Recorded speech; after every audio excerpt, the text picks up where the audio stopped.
All right, Ben, how's it going today? It's going good, Gabe. Thanks for having me on, man.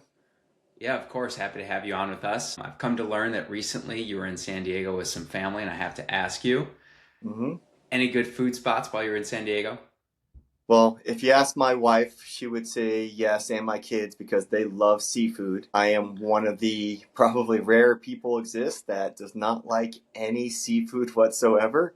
So my wife luckily has a fan club with our son who will order the most crazy adult-like dishes with every sort of seafood you can imagine. He loves every ounce of it. And then myself and my daughter will just have some chicken or some steak, and we'll be happy ourselves. I can appreciate that because I'm actually allergic to fish. Uh, So actually, I don't know if I appreciate that. Maybe, that's a bit insulting. Like, you yeah, a have little this insulting. amazing opportunity in front of you Uh, and you're not taking advantage of it. and No, it's it's crazy because we all know the benefits of seafood on, for everything. And growing up in Arizona, I was a product of my environment, and my folks really never had that stuff around. But somehow both my brothers enjoy seafood, so I don't know what happened. okay. Okay, well, good to know. Well, I'm sure your family got to enjoy some fish tacos or something like that. Absolutely, yes. Cool. Other question for you because it's on the top of my mind and it always is whenever I speak to anybody at any fire department. I had the opportunity when I was really young to visit a local one here, and like the coolest thing that a kid could look at are the jaws of life. hmm And I imagine people ask about that a lot. So, what's hmm your experience with jaws of life? Have you ever got to use it in the field yet? Oh yeah, multiple. I mean, I've been in the fire service now as a firefighter for almost 13 years. I was assigned to a ladder company, which one of their primary jobs on car accidents is extrication. So we are the ones responsible for the jaws of life, or the spreaders as we call them, and the cutters, which are like giant scissors. And I'm currently assigned to a squad company here in Tempe, Squad 278. And once again, that is still a part of our job description. And so I've been using those on a fairly regular basis the past 10 years. We train a lot on them. And then just like when, as a kid, when people come to the station, they ask a lot about that. And we ask them, hey, you want to see how heavy these things are? So we have them hold it, and they're like, holy cow, especially the parents that are with the kids. They have no idea how heavy some of the equipment that we have is, and the fact that we have to maneuver it in all different ways, shapes, and forms at any time of day in any environment really opens their eyes to some of the demands of our job. Awesome. And I don't know if it's like just because they named it the jaws of life, but it seems hmm like no matter who you are, what age you are, what you're interested in, like it's just this awesome sounding thing that everyone wants to know more about. Is Oh that yeah, accurate? oh yeah, and sometimes the kids will ask, and sometimes the parents will even ask to see the jaws of life because it's their first time in a fire station, and that's the name that's been associated with it, and just gives us more of an opportunity to show them what our tools are and what their money is going towards, because these are their fire stations. They're the ones paying for this equipment. I want them to see this is exactly what you're doing with the money to help us and help other people. I feel like for sure I'm going to be one of those parents. And like I'm going to Yeah. forget that my kid is like near me. I'm like, just show me that. It's funny. Sometimes the kids get there and they're a little bit shy and they're kind of being standoffish, or they're running around, and the parents are more engaged in the Yeah. actual time around the fire truck than their kids are. Awesome. Well, you mentioned being in Arizona. Obviously, from Arizona, you talked a little bit so far about the Tempe Fire Department. I would love to start there. Mhm. Just for anyone listening, give us an overview of your experience with Tempe Fire Department. Just tell us what we need to know. Yeah. Well, so Tempe Fire, it's a suburb of Phoenix, and kind of the way the valley operates here is very different than most parts around the country. So here in the valley, Phoenix obviously is the big city within this area. You have Phoenix, you have Tempe, you have Scottsdale, you have Chandler, Mesa, Peoria, Glendale. So if you think about the valley as this one big bowl of a lot of different cities, a lot of different towns, a lot of different fire departments within this valley, we have something that's called automatic aid, which is fairly unique, I think, when it comes to the fire service. So there's mutual aid, and then there's automatic aid. Mutual aid is, let's say there's a call that happens on the border of a jurisdiction. So there's a call that happens on the border of Tempe and Phoenix. Mutual aid would mean someone has to make a phone call to the other department requesting that they need additional help. And it just takes time and it takes effort. In some places, that's just the way it has to be done. But here in the valley with automatic aid, regardless of the city that you work for, regardless of the color of your fire truck, if you are the closest apparatus, the closest appropriate apparatus to the call that is being made to 911, you are going. And so, yeah, we have our separate fire departments, which I'll talk about Tempe specifically in a second, but it's important to understand that as a valley, as a county, we all work together, we all train together, because on one fire, you could have 3 different cities on a structure fire. You know, it's not uncommon in Tempe for a fire that happens in Tempe to have Tempe fire, to have Mesa fire, to have Phoenix fire, to have Scottsdale fire. So you could have 4 completely different cities all working towards the same goal, working towards the same objective, working to keep everyone safe and provide rescue and whatever services we're trying to provide at that moment. And what that allows us, what that creates, is an opportunity to make sure that we're always on the same page and that we're always training together. Now, specifically with Tempe, Tempe is a fairly small department compared to some of the others. We're what's called landlocked, where the only way our city can build right now is up, just because we're surrounded by other cities that we've already reached our limits when it comes to expansion in the horizontal direction, but now we're expanding in the high-rise direction. We have, I think, I could be wrong here, just as many, if not more, high-rise developments than the city of Phoenix does. At least we're close to. And for a very small city like Tempe, that is a crazy, crazy statistic. So our department is very quickly becoming a high-rise department, as well as a mid-rise, which is anything that's 75 feet or less, so about 6 stories or less.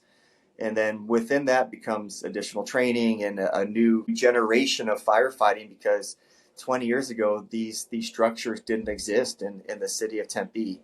So it hasn't changed our job description, but it's added to what we need to know at a very high level to make sure that when we're responding to these calls, we know what we're doing.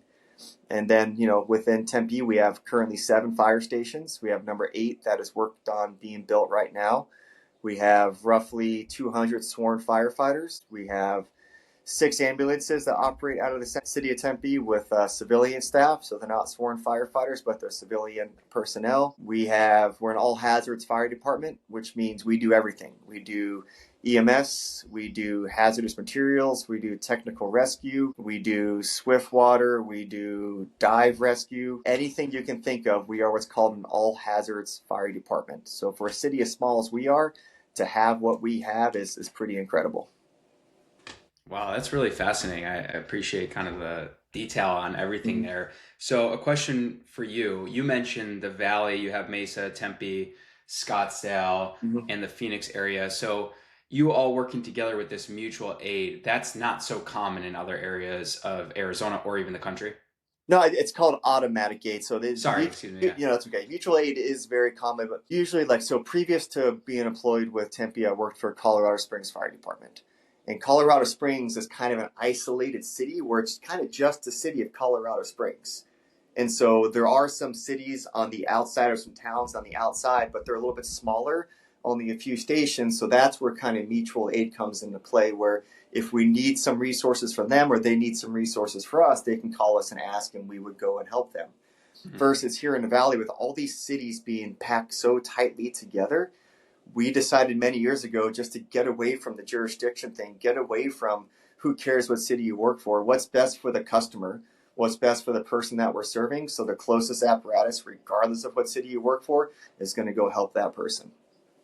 Got it. Okay, cool. Thanks for the clarification. So I'm curious, and we'll dive more into Tempe Mm-hmm. Fire Department and other things related to training and preparation and these types of things. But I'm really curious about how you even got to this point. Like, what brought you into this world? Man, that's a long story that I think I can make short. So, it's funny. You have your plan in life of what you think you're going to be doing or what you are going to attempt to do in life, and certain things happen, and we're here to learn certain lessons, and those lessons take us differing directions, maybe than something we hadn't thought about. So, my initial goal of wanting to get into the fire service came around about when I was in my senior year of college. I played some baseball in college. I ended up finishing and getting my degree from Arizona State in exercise science. But I knew I loved playing sports. I loved being a part of something that was bigger than me. I loved the physical aspect. I loved training with a purpose. I always knew I wanted to have a career where, my my time spent training had a legitimate impact on something outside of just me, had a purpose in my life. And so as I gained some friendships along the way, I learned a lot about the fire department and was still kind of up in the air what I wanted to do. And since I was getting my degree in exercise science, I ended up going to work for a company. They used to be called Athletes Performance. They're called Exos now. And so I'd originally heard about them back in the year 2000 when I was playing high school baseball. I played for a high school called Horizon High School, which was pretty well known for baseball back in the early 2000s. And when Mark Verstegen and them first came to Arizona from Florida, they targeted our school because we had a relationship with some sponsors that they had as well. And they came out and they talked to us and they educated us and they took us through some kind of baseball prep for a few weeks. So we got to have their coaches on our field taking us through these movements. And I very quickly knew that this is what I wanted to be doing with part of my life. Like, they get to come out here and coach. This is freaking awesome. Like, what a great, great job.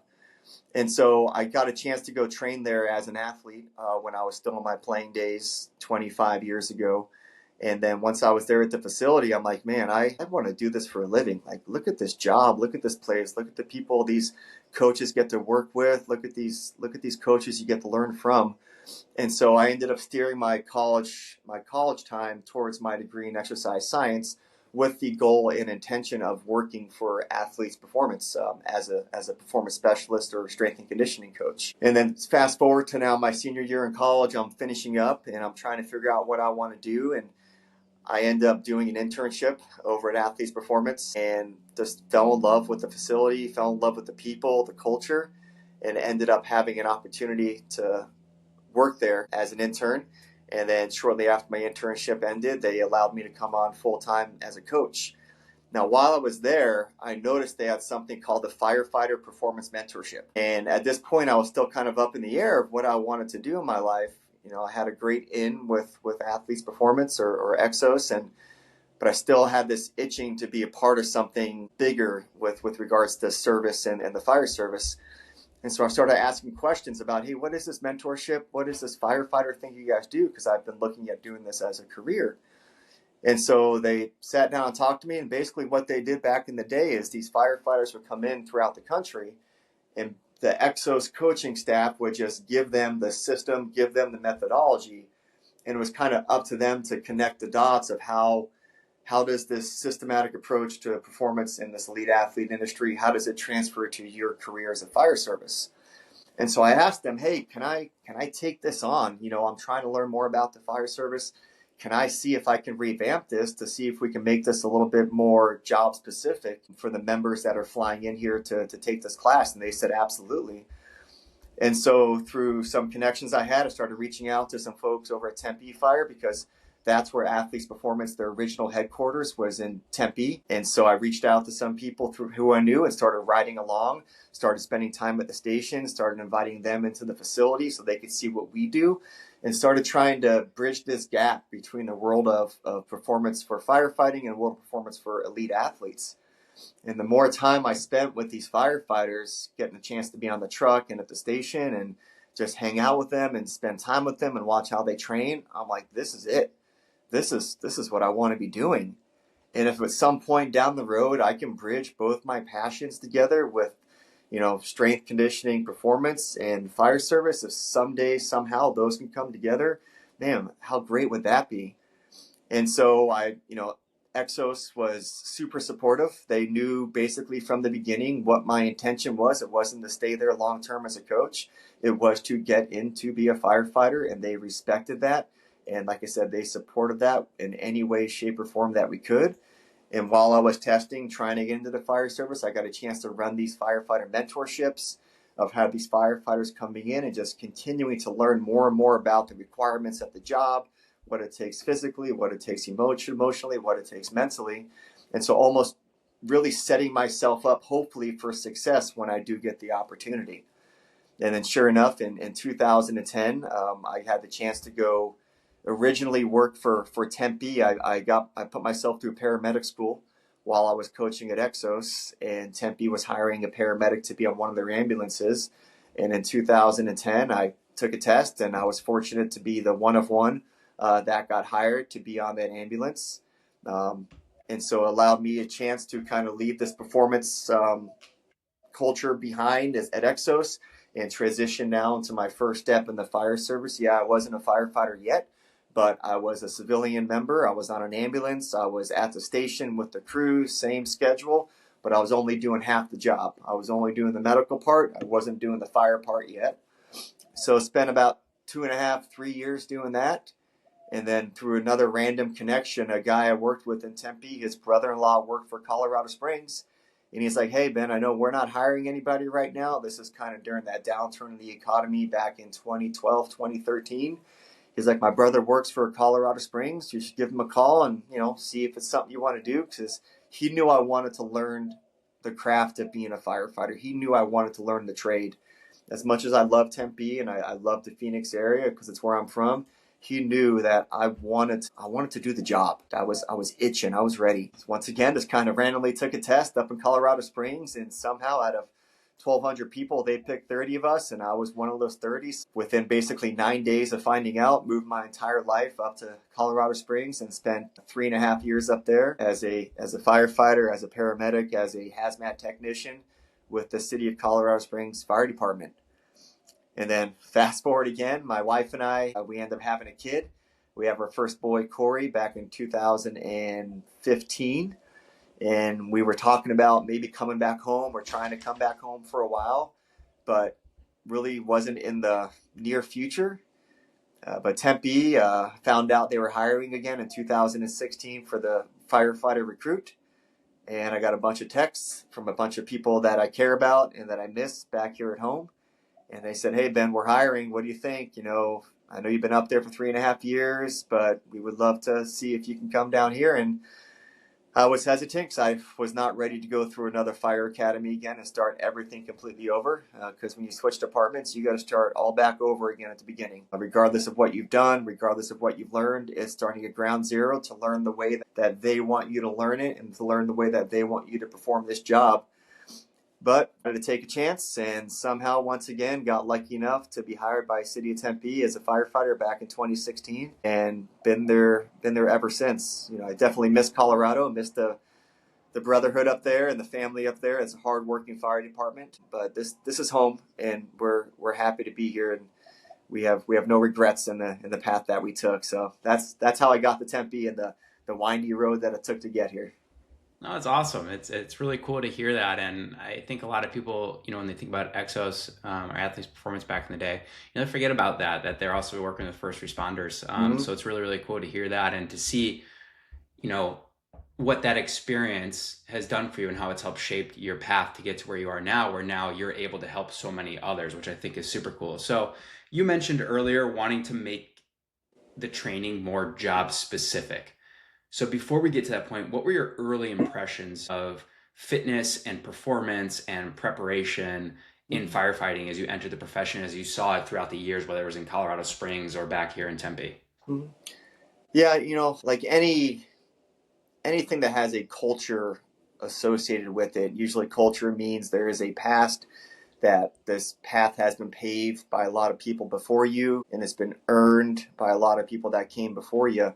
Firefighting's been around for a very, very long time. And with those cultures that are very steeped in tradition, it can generally be difficult to bring new ideas forward. And every culture is different. Even the culture from Colorado Springs to Tempe is different. But what I saw when I first got on the job back in 2010 was this mindset that was still focused on very one-dimensional training, at least when it comes to the fitness aspect. Within the training in the fire service, you have firefighter specific training where you have your gear on, you're throwing ladders, you're pulling hose line, you're cutting holes in roofs. There's that part of training. And then there's the other part of training, that what are you doing when you're not doing that stuff? What are you doing in the gym? What does your training session look like to help prepare you, hopefully, for those events that are happening? But within the training session environment, within the gym environment, just very, very one-dimensional, very bodybuilder. CrossFit still had a pretty big, strong arm within the fire service, and all these things they're not bad in itself, but what I felt was lacking was just a lack of education, because my true heartfelt belief is that every member within our organization deserves to have all the knowledge and information, so then they can then make an informed decision about what's going to work for them. Just because I believe this is the way you should be training doesn't mean that's the way you're going to be training. But I feel like I have a responsibility to at least teach you and show you the right and safe way to do certain things. And as long as you have that information, then you get to make a choice as an adult, kind of what you want to be doing. And so I felt at the forefront, there was just a lack of education that we needed to start there. Um, and it's 15 years to basically take the step I wish we took 15 years ago. It takes a while, and it's really important to be patient, and it's really important to be understanding of where everyone else is coming from and trying to meet them where they're at. Because if you come in with this attitude that it's, hey, this is the way you have to be doing it, this is the way you need to be training because of this, that, and the other, there's going to be a brick wall right in front of you that is going to be very difficult to break down. And I say this from experience because when I first came on, I made that mistake. I was very naive. I was very naive in what I thought I knew. I was very naive in what I thought they should know. And my approach has changed over the years because going that way, it didn't serve anyone. It was just, I want to make sure everyone gets the information that they deserve to know so they can make their decisions. That's what we've been trying to accomplish the past 10 years in Tempe. Did you see similarities between the way that people were preparing, and we're not talking about firefighter specific, we're talking about in the gym, in Colorado Springs as well as Tempe in the earlier No, days? it was honestly very similar. It's funny when people walk into the gym at a fire station, they generally are focused on one piece of the puzzle. They see weights and they want to lift, and that's it, right? It's very one thing, right? There's no system in place, there's no prehab, there's no soft tissue, there's no mobility, there's no recovery. There might be small bits and pieces if they think about doing it, but when they walk in a gym, it's either there's a piece of equipment I want to do some cardio on, I'm going to go on a treadmill, I'm going to go elliptical, or I'm going to lift some weights, and that was it. And as far as programming, a lot of the guys would just show up and say, oh, what do I feel like doing today? Or, hey, what are you doing today? Let me do what you're doing. Or they'll go Yeah. on, type in a computer, what's the workout of the day? Or they'll have some sort of idea. But really, there wasn't an approach that brought, I don't want to say education, but there wasn't an approach that brought this longevity aspect or this thought process of, hey, what's your goal? Let's work towards that goal for a certain period of time. And then once you've reached that goal, we can switch. It was like trying to chase 5 rabbits at one time because they just didn't have the knowledge or understanding to do what it is that I know they wanted to do, but they didn't have that ability to do because they didn't have the resources to give them what they needed. Yeah, awesome. Okay, cool. We have so much to chew on here, so I'm excited to go down this rabbit hole. So, okay, so tell me about some of those experiences at Exos and Athletes Performance, and how the principles you took from there help shape your approach to, okay, I recognize where we're at. I understand where we want to get going. You mentioned being patient, taking time, leaning into education. What are some of the principles of training that you maybe took from there into your approach here with Tempe? Yeah, so I mean, I'll say good or bad, Exos has shaped my entire life when it comes to what I believe performance is. And I say the bad part because I've recognized over the past several years that I was so focused on this system and this method that I didn't allow myself to learn some other things that are out there. And we have a lot of very smart people, especially in Tempe, that are very passionate about fitness. And just because they don't align with the approach that I take doesn't mean it doesn't have a lot of value. So what I've really tried to do over the past several years is trying to open up and put down my ego, put down my wall and say, all right, yeah, I have this knowledge and education, but that's just one thing. What else do you have? Give me everything else. Let's all work together, because what I have may not work for firefighter A, but what you have might work for them. But maybe we can work together and get the best of both worlds. So I'll say Exos has this completely shaped my understanding of what I believe performance, what I believe longevity, what I believe a healthy career should and could look like. And that's been the biggest shift we've tried to make here in Tempe, and really realized early on it has to start with education. I needed to get everyone on the fire trucks in a room out of service so I can clearly explain to them, hey, this is what this system looks like. This is why this system's in place. This is the reason that we do some sort of movement screen. This is the reason that we're doing some prehab soft tissue work. And more importantly, not just telling them, they had to feel it for themselves. So I'll say the biggest buy-in that we got with Tempe was when they came in for their training and education with me, took them through what this systematic approach is, what the methodology is that we're trying to shift towards, and then I took them through a full soft tissue session. And some of these individuals, as much as soft tissue has been a mainstay for 25 years now, have never done this stuff. And some of the individuals that have done it have maybe done it incorrectly. So having them all in a room, anywhere from they have 6 weeks on the job to 32 years on the job, I have them all doing the same thing. And the positive response we got from just that allowed us to set up the next steps and start to really reinvest in what we're trying to do, because they left that session feeling different. They left that session feeling better. And I know there's certain things that you cannot argue me with. Like if I put some mini bands around your knees and your ankles, I'm going to get your glutes going. You have no choice. You cannot say they're not working. I am going to win that battle every single time. And then you're going to understand why that's important. And then go back to soft tissue. I'm going to do certain things and show you certain things where you're going to feel an immediate impact, where there is zero way for you to argue. I know exactly what you're feeling and why you're feeling it. And this is how it's going to help you. So allowing us to have that in-person education with a practical application allowed us to set the stage for what we're trying to do right now. So that was one acute session. That's not something that happened over time. That's correct. Okay, so one acute session, light bulbs turned on a little bit, bodies, everyone was feeling what they were feeling. And everyone's going back to the station. Everyone's talking about it because, we have 3 shifts here in Tempe. So it took us a good 2 months to get through every single crew. But I would have 2 or 3 crews come down at a time, a couple times a day, and then they would go back and they would go, oh my gosh, have you guys done this class yet?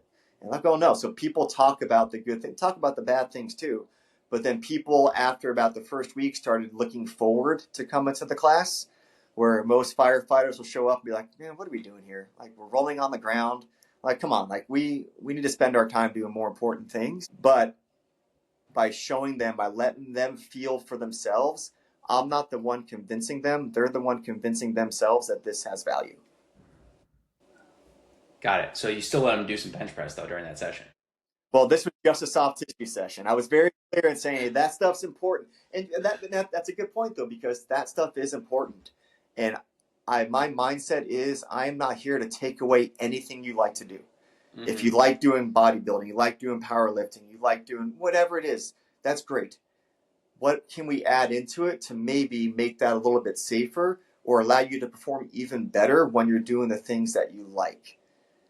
And so, like I said, within a systematic approach, strength is just one piece of the puzzle. If you like doing what you like doing strength-wise and you don't want my help, great, that's fine. But maybe you can add in some soft tissue work. Maybe you can add in some mobility work. Maybe you can add in some recovery work, add in certain parts to help increase the value of what it is you're trying to accomplish. Okay, and earlier you mentioned this idea of, sure, we want to make sure that you're prepared for these situations where you have to go in and help people when they need it most, right? These first responder situations. But the other thing that you mentioned was longevity. Mm-hmm. And you talked about life after firefighting, life outside of firefighting. Can you talk more about how that influenced your education, the conversations you were having, and your approach to the training as well? It's honestly changed everything. And I never thought I would take this path in education. We've all seen the programs that go out there that, see a pop up on Instagram or whatever. Hey, you got a firefighter, be a better firefighter, do this program, right? Be a stronger police officer, do this program. Do better, be a Navy SEAL, do this program. We've seen these very sports specific programs and we're inundated with them.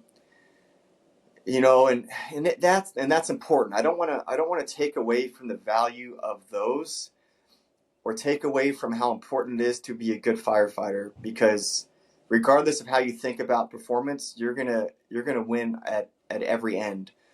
But where I shifted my mindset and where I feel like, at least in my organization, that I got the most buy-in was telling them, hey, yeah, you wear this blue shirt 10 days a month. We wear blue shirts out here as firefighters. What are you doing the 20 other days a month at your home? Do you have kids? Do you have hobbies? Do you like to go hiking? Do you like to go mountain biking? Do you go skiing? Do you do ultras? Whatever it is. Do you have grandkids? Are you an aunt? Are you an uncle? And what I tell them is, I care way more about you during those 20 days a month you're not here and how you feel than I do when you're here. And you kind of see these people like, wait a second, they don't just care about us being better firefighters. They actually want us to be better at just feeling better, just better at being human. And so that kind of allowed me to shift the talk and try and, my goal as a coach is to find what every person's why is. You know, why would they be motivated to do something like this? Because anybody can create a program, anybody can write a program, anybody can put it up on Instagram, but that doesn't mean someone's going to do it. You really have to tap into that emotional connection and figure out what's your why. And for some people, it's going to be a firefighter. But I'll be honest with you, that's a very small percentage. Because a lot of people on this job that have been doing it for 15, 20 years, they'll come up to me, they say, Ben, I've never been hurt. I've never been on light duty. I can do my job this fine, and I don't like to work out. So you're telling me this workout program is going to make me a better firefighter? It's like, I'm fine. And so I had to shift away because those are the people I want to capture the most. I want to capture the people the most that don't think that fitness, that movement has value in their life. And there are a lot of people that have done just fine over a long career that don't take performance or don't take fitness seriously. And who am I to tell them that they've been wrong?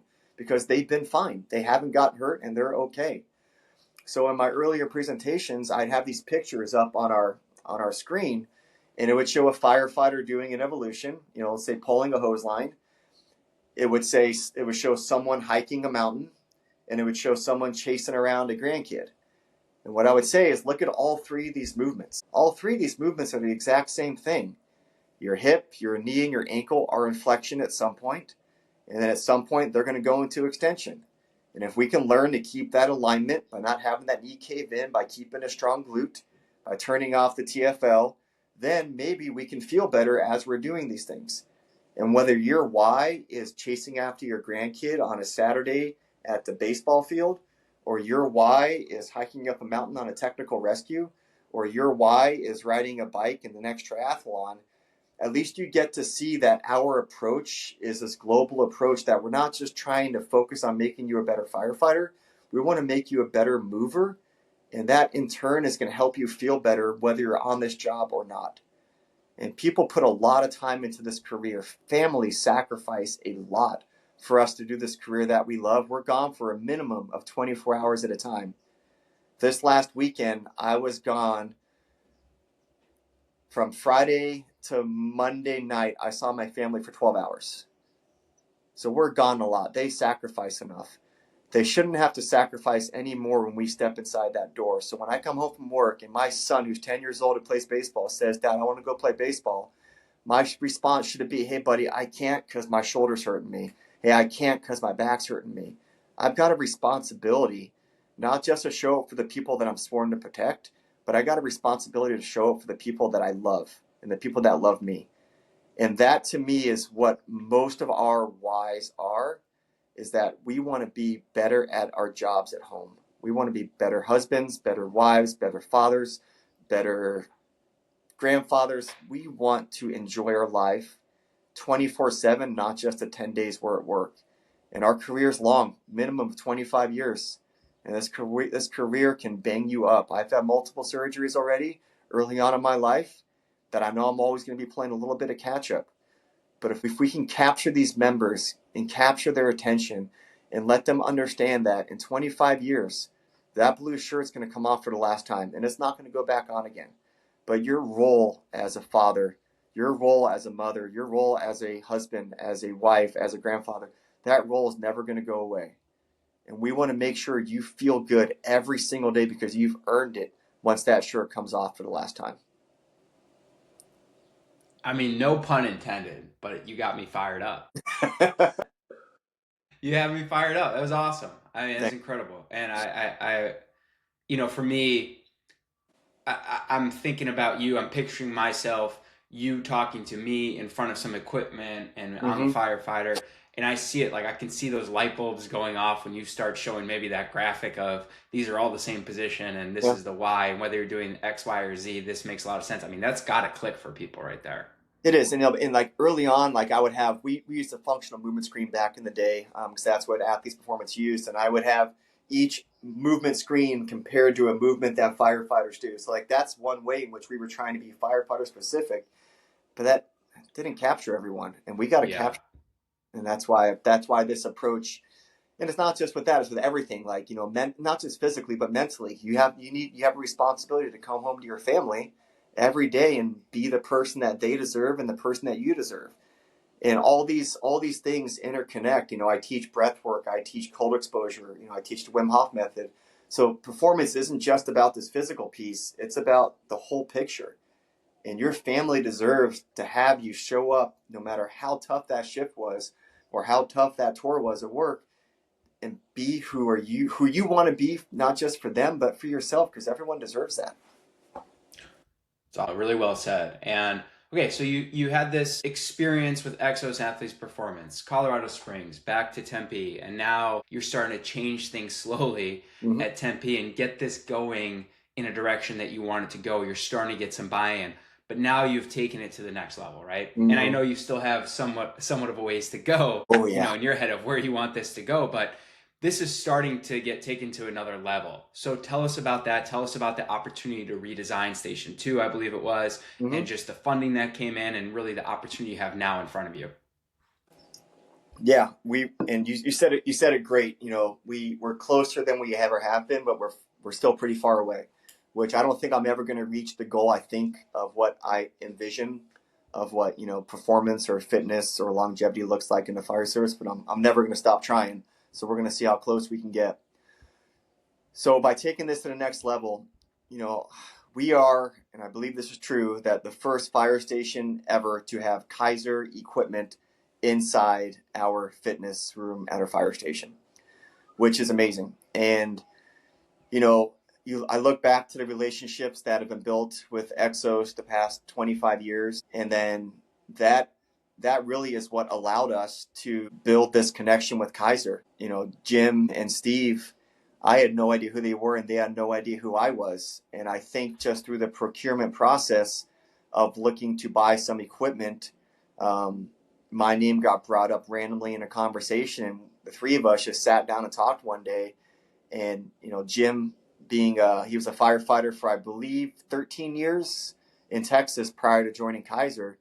He's like, wait a second, you worked for Exos and you're a firefighter? He's like, wait, I'm a firefighter, I work for Keiser. Like, we need to be talking, we need to figure this out, because he's been trying to figure out a way to get into the fire service, because he knows the value firsthand, because he's had the experience firsthand of what this can bring to the membership, that it just made sense for us to connect and for us to talk.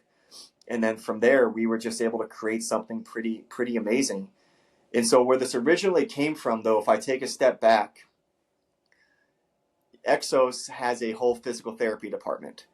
And for the past several years, with the amount of injuries that unfortunately we do suffer in the fire service, people would get hurt. They'd either have surgery, not have surgery. And then usually they would reach out, hey, where should I go to physical therapy? And I would, without a doubt, say, hey, if it works for you, if it's convenient, go to Exos. Like, here's their number, call them, make it happen. And we've been sending multiple people there the past several years, because I believe they are really, really good at what they do when it comes to a performance standpoint, not just a rehab standpoint. But it took one very specific individual, and I'm going to give him kudos on this podcast, Captain Doug Myers, who is now interim chief Doug Myers. Doug was, before he became into this new chief position, was our member welfare representative for the Tempe local union chapter. And he was also the vice president at the state level of the Professional Firefighters of Arizona, in charge of member welfare. So he cared deeply about taking care of our membership. That's what he has focused his entire career on. And unfortunately, one day he got hurt. He injured himself, and I had him go over to Exos. And within a week or two, he came back to me and he said, Ben, why are we not doing any of this stuff? It's like, you've been here for how long? You've been telling us about this. Why are we not doing it? And I'm like, Doug, yeah, I don't know. Like, I've been trying. Like, I need someone else to be the voice. I need someone else to spearhead this. And he's like, okay, we got it. And because, unfortunately he got injured, but because he was at where he was, because he got to experience what the equipment, what the performance aspect, what the coaches brought him, he realized that we have something pretty special here in this relationship with this great company that's in our backyard. And we need to capitalize on this relationship. And so we started sending more people there, and people started spending more time on this equipment. And then Station 2 here in Tempe is one of our older fire stations. And we basically, on the same property, decided to demolish the station and rebuild a brand new one. And within that came a budget for a fitness room. And I'll tell you, we would not be here talking today if Doug Myers did not stand up and hold firm that we were getting what we were going to get. Because there were multiple times, even after the procurement process, that they tried to repurpose that money for something else. And Doug's like, no, this is important. And he knows it's important because he felt the value, right? It's really hard to tell someone, hey, we're going to spend this money where, yeah, you could spend 10% over here and get a different piece of equipment, but it kind of does the same thing, but not really. So it's really hard for individuals who've never experienced what the value is to understand why we're asking for it. So it took someone like Doug on the inside and at his level of leadership to hold firm to say, no, this is what we're doing. And it's important because I'm telling you, it's important. And very luckily within our administration, I've had a lot of our chiefs over there doing physical therapy. We had a lot of buy-in from our organization from the top down. So we were very fortunate, very unique position that we didn't have to fight too hard at internally. But then when you have a city procurement team that's like, why are you spending this kind of money? We know why we're doing it, because we're going to show you the value on the back end. We're going to show you that return on investment, because this equipment is going to help us improve our performance and decrease our risk for injury. And then we're going to prove it to you that we're doing it that way. And so because of Captain Myers, we got all this great equipment at Station 2. Station 2 just opened up a few months ago. And that station is designed to reduce the amount of carcinogens that we are facing as firefighters. It's a very friendly environment. I don't know if you know this or if your listeners know this, but cancer is the leading cause of death for firefighters right now. We've lost 2 members in Tempe under 40 years old the past 5 years that both had to leave a wife and multiple kids behind. We have another one currently diagnosed with a brain tumor. We are fighting this cancer battle, but Station 2 is designed in memory of one of our members, Tommy Arriaga, who passed away to cancer. So when it comes to wellness, what the reason I'm saying this, when it comes to wellness and taking care of each other, we have lost so many great people in the near past that we take this so seriously that we're going to fight for what we know we deserve, and we're going to fight for what we know can help. And Keiser is no different because it's that important. Yeah, I appreciate all that. So it's been a few months now that you've had that. What's the feedback been like? So far, the feedback has been great. I'm not at Station 2, so I only get the communication that they're willing to tell me. And as firefighters, you can probably ask our members' wives at home, probably not the best communicators in the world. So I don't get a lot of information without pulling and prying too much. But so far, I've heard nothing but good things. Everyone, when Steve and Jim came down to present and talk about really specifically the value in having this type of equipment, from an eccentric to a concentric movement, of taking a lot of the pressure off of those joints and putting it where it's supposed to be, at least from an injury prevention perspective, and then letting our members feel it during the assessments that they did, and seeing real-time data being captured right in front of them that is going to allow them to take the guesswork out of, well, how heavy should I be lifting? Well, it shows you right here, you need to go up or go down. And so they got this firsthand look at this technology, but not just the education. What was important was the practical aspect. They had to feel what this equipment does. And I think over time, because right now it's just at one station, over time, the more members that get an opportunity to train on this equipment and to train the right way on this equipment, the more buy-in we're going to get. But like we talked about before, just talking about something, that's not going to sell it, especially with something like this. You actually have to feel it to understand it. So we know, being patient, it's going to take time, whether it's getting this equipment installed at other fire stations through various grants or various ways of doing that, or getting more members over to this station. It's just going to take a period of time for people to understand what the value is outside of those members that are working at Station 2. But so far, everyone said, man, this is amazing. I can't believe we have this. Never knew this existed, because a lot of the members had never seen any of this stuff before. And this is very foreign, especially to firefighters. It's also foreign to think sometimes that they deserve this type of equipment, which we're trying to change that narrative. You know, a lot of people say, well, firefighters are like professional athletes. And I kind of stop them right there because of the conversation we already had. But I say, regardless of that, they deserve the same resources as professional athletes.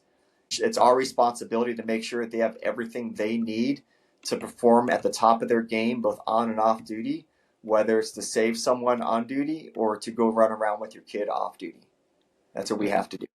Arguably more, like more Yeah. resources. Like Yeah. you're on the front line, like saving lives. So, we need those people to be prepared, because it is in reality a matter of life or death at times. It is. And we look at the track record of Exos. I've been around that Keiser equipment since year 2000. Like, there's a reason that Keiser is still there. If it sucked, nobody would be training there. If it sucked, nobody would be. It would be obvious. There's no reason to invest in a company that doesn't produce results. And so there's very few people that I trust in my life when it comes to this stuff. But I've been around Exos for such a long time that I know the value. Like, it's a no-brainer that we actually had this opportunity. But everyone, like I said, they deserve the education, they deserve the knowledge, they deserve the resources. So at least at the end of the day, they can make an informed decision about whether or not this has value for them in their life. And that's our responsibility as educators. I love that because I think we're so aligned, our two organizations and you and us at Kaiser with the value of education, Mm-hmm. right? That is truly the empowering thing. Like, you can write a program for somebody and they can follow it. Mm-hmm. That's awesome. But the education aspect is key. I mean, that really opens up the door. And I like how you frame this. Like, I'm educating you so that you can make the decision, for whatever is best for you. I'm not forcing you to do anything. Yeah, because I said, I learned that the hard way. And everyone in a fire service, I think, learns that the hard way at some point, where if you come in saying this is the way to do it, there's going to be a smoke filled hole in the door of them throwing me out as fast as they could. So you really have to approach it with empathy and compassion and understanding that, hey, this is for your information and you choose to do with it with what you want. And we're here to help in any way we can. Right. And even within performance, pneumatics is a small part of performance. Like, there are different tools in the toolbox. We say that all the time. And it's not that one is better than the other. It's that some are appropriate at certain times. Some Mm-hmm. work really well when combined together. And it really just depends. Ultimately, if we can really educate practitioners about the power of this tool or this specific toolbox, that really opens up the door for them as a practitioner in order to help people better. So, Yeah, because if you don't totally. educate, that equipment's just a giant paperweight and it's just sitting there collecting dust. And we've seen it before with the equipment we bought. Like, and the education has to come ideally before the equipment gets there, but before anyone gets on it. Otherwise, it just sits there and collects dust, and it's doing no one any Absolutely. good. Absolutely. So I understand we're doing a small pilot research project with you right now. Do you mind expanding on that a little bit? Yeah. So when Steve and Jim first approached me, we weren't quite sure how this was going to develop, but we decided to say, okay, we're getting this equipment. What do we think about taking the members that are at Station 2? So we were hoping to get somewhere between 10 and 20 members, depending on who wants to do it. Once again, no one has to do it. This is just an option. The equipment's there. You can choose to do it if you want. Let's do a 12-week program. Let's use the majority of the Keiser equipment designed within this program, within this framework. Let's assess them before and let's assess them after. And let's see what happens, because training at the firehouse, it's a different beast, because you could get interrupted at any second. You may not have a chance to get the full workout in. It may get in over a period of 10 hours depending on how many calls you got, or depending if you're motivated or able to go back and finish up what you started. So you might not get the whole workout in. You might get half of it. You might get anything in between. You may not get a workout in at all because you're training all day, you're running a fire, you're busy with calls. So it's chaotic, to say the least, because you don't know when something's going to happen. So we use that word informal, in this situation because let's just try this and let's see in 12 weeks if we can build something that shows that we have improvement. So we can show our city leaders that, hey, based off this assessment, their risk here, based off this 12-week program and this post-assessment, here's where their risk decreased and here's where their performance increased. And so to design the program, I took that on kind of myself, mainly because, being a current firefighter and having the education that we brought out the past several years, I wanted this program to line up with that education. So we're continually speaking the same language. So we basically built a program as 3 days a week. I can go into the details of it if you want, but 3 days a week, about an Let's hour do to an it. hour. Yeah, going to come perfect. So for 3 days a week, the way that I structured this program is the first 2 days are going to be split. So day one is, I believe, upper push, lower pull with a complementary circuit at the end. And then day two is going to be lower push, upper pull. And then day three, we got a total body. And I structured it with some linear periodization. So the first 4 weeks are going to be a general prep or foundational phase, a lot of unilateral movements, because I've been trying to get this point of unilateral movements across to my firefighters for a very long time, because that kind of goes away from some of their mindsets. And it's one of the things that they just never learned how to do it. So I'm trying to get them to understand the value of that single arm, single leg, split position. And that's what that K.H.P.P phase was technically for. After that, we went into a hypertrophy phase. So we're getting into some higher volumes, some moderate intensity, still sticking with the same framework as far as upper push, lower pull day one, lower push, upper pull day two. And then as we get into the last 4 weeks of the program, we're going into more of a strength power to finish off on that. So now we're using the power squat machine, going fast, quick reps.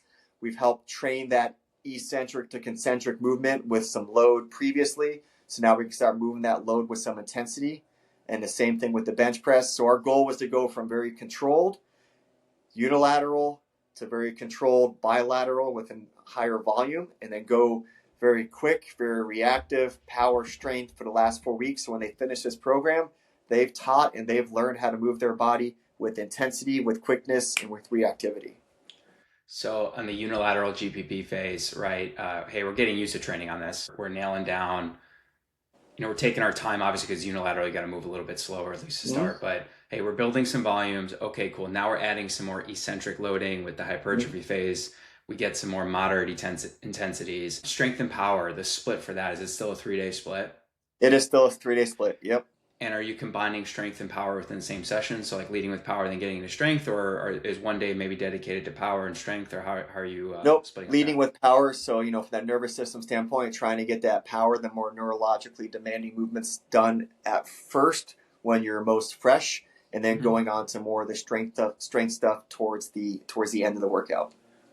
Oh, that's awesome. And question for you, because I am the average person when it comes to maybe understanding firefighters and what's really important. I've seen the competitions, Mm-hmm. the quote sexier stuff of people running up the staircase and whatnot. But when you think about your actual KPIs from a firefighter specific standpoint and a Yeah, performance standpoint, what are those main KPIs on both ends? man, it's hard because it's everything. You know, we could be thrown in the middle of any environment at any time without any sleep, with anything going on.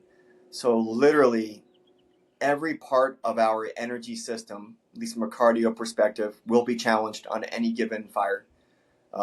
You're going to be in the anaerobic galactic, you're going to be in the aerobic, you're going to be in the anaerobic right now for the next who knows how long. There's no end in sight.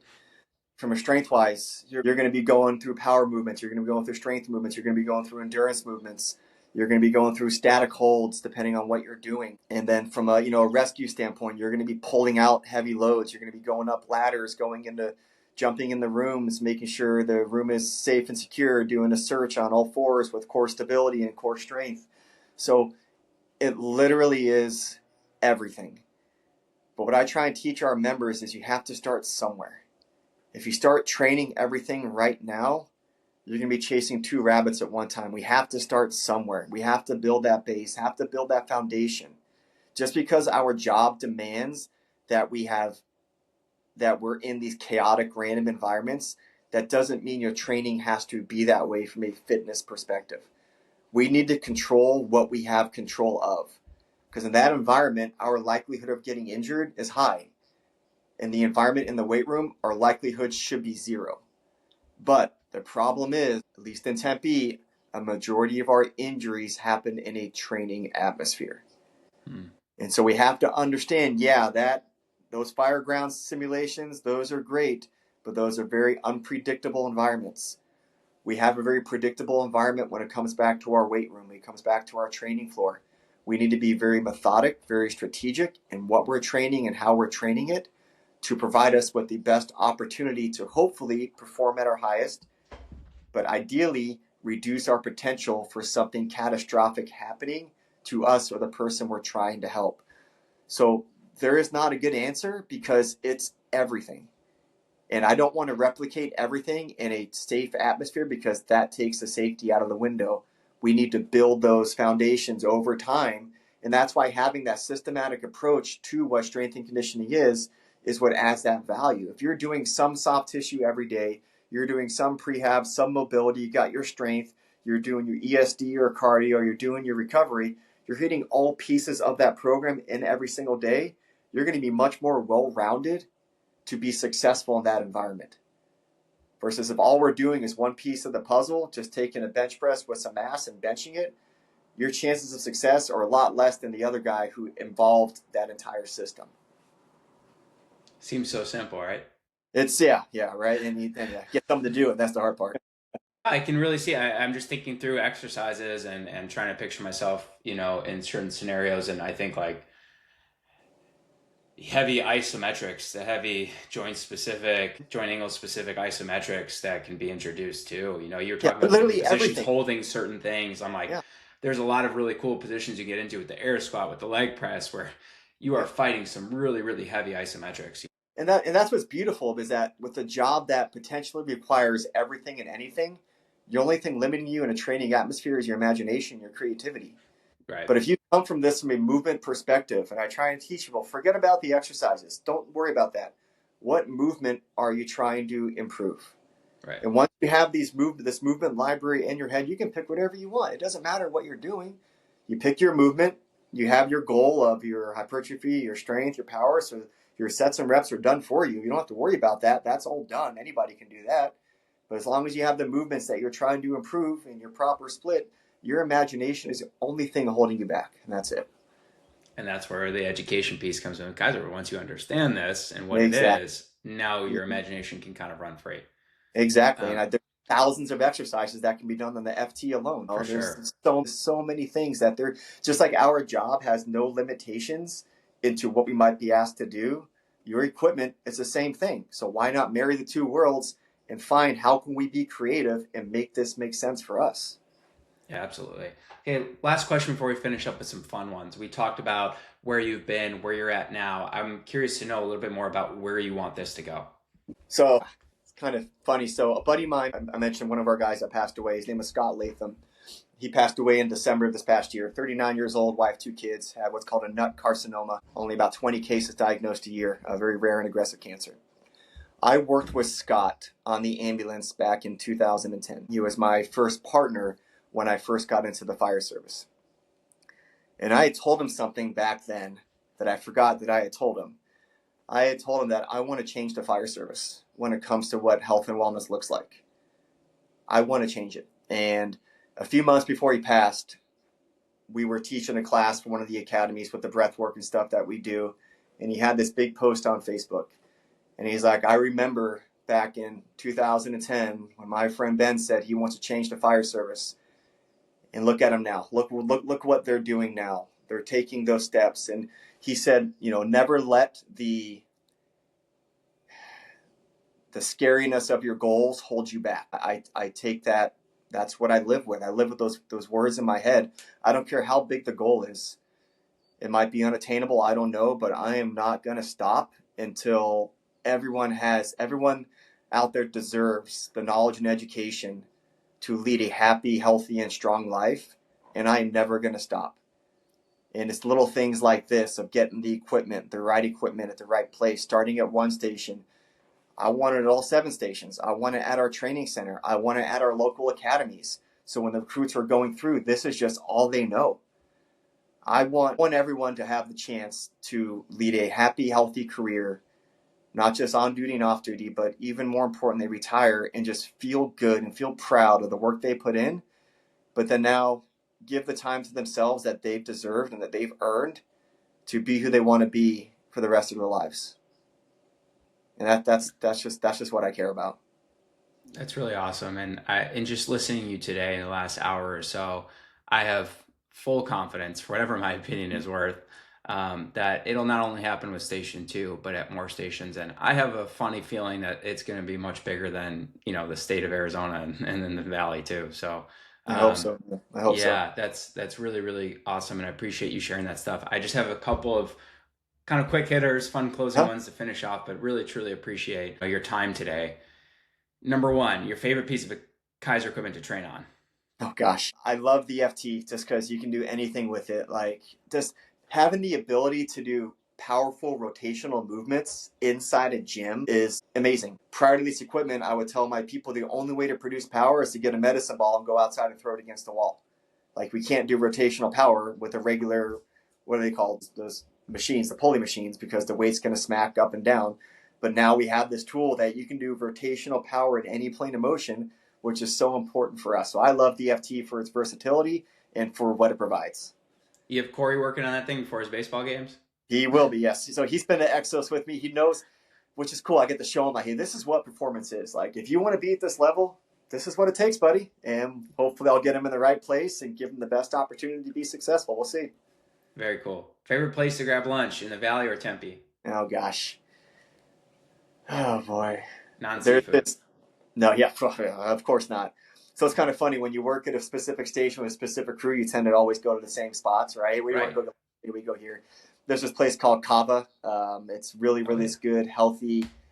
I think it's Mediterranean or Greek food. Just Yep. really, really good food. And then they take good care of us when we're there.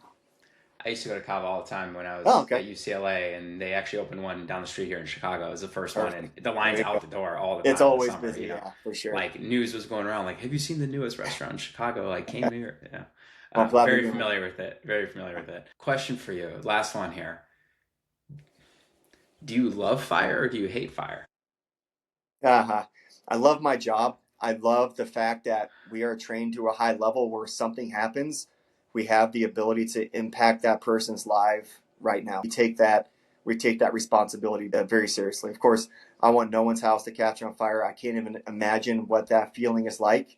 I can't even imagine what someone goes through, especially if there is a loss of life or an injury or just losing your stuff. I can't imagine. People should be confident in knowing, at least in Tempe, that we are trained to a very high level, that if and when it does come out, we are ready to go, not because we love it, but because we've been trained to an extremely high level that we're coming and we're ready to perform and help in any way we can. It's my opinion that, for sure, as I reflect on this conversation, that I certainly take it for granted. I imagine many people take people like you and the service that you provide for granted until the moment it actually impacts their lives. Mm-hmm. And then all of a sudden they see it in a different light. So I guess I want to take a second and just say thank you, You're worth and it. Thank you. yeah, yeah, it's really appreciated. I know you're in the Valley, but just to the entire world of firefighters, it's Mm-hmm. really, really appreciated in this moment for sure. And obviously for me moving forward. So thank you. You're welcome. Like I said, you Yeah. guys, the people are worth it that we help. Yeah, thanks. And if someone wants to learn more, any great resources that you would suggest, if someone wants to follow you even, or Mm-hmm. maybe your journey or Tempe Yeah. Station 2, whatever it is, where can they go to maybe learn more? So on Instagram, I have my personal company where my wife and I we teach the Wim Hof method, we teach breath work, we teach cold exposure for mental wellness for all first responders and military veterans. So my Instagram handle is called Connect to It, CONNECT, the number two, and then IT. I'm always putting tips and tricks up there as far as that part of my life goes, where a lot of my passion gets rolled into the mental health side now. And the physical health is just something I really just get to do to help other people, obviously. And outside of that, Tempe Firefighters has their own Instagram. Well, they'll post stuff as well. Just type in Tempe Firefighters. Our local, our union does a really good job in making sure that the public knows, this is what we're doing, this is why we're doing it, and where their money is going to, in turn, help them when they need to call us, if they need to call us. Very cool. Ben, thank you so much. I really, You're really welcome, Gabe. appreciate it. Thanks for joining me on Thanks. the Human Performance Podcast here. You heard it from Ben at Connect number 2 it, and then at Tempe Firefighters. Please make sure to throw him a follow on Instagram to stay up to date on everything that he's doing. We appreciate your time. Cannot wait for the next update on how the pilot research project's going. And for those listening in, thank you and have an awesome day. All right, thank you, Gabe. Appreciate the opportunity, man. You got it.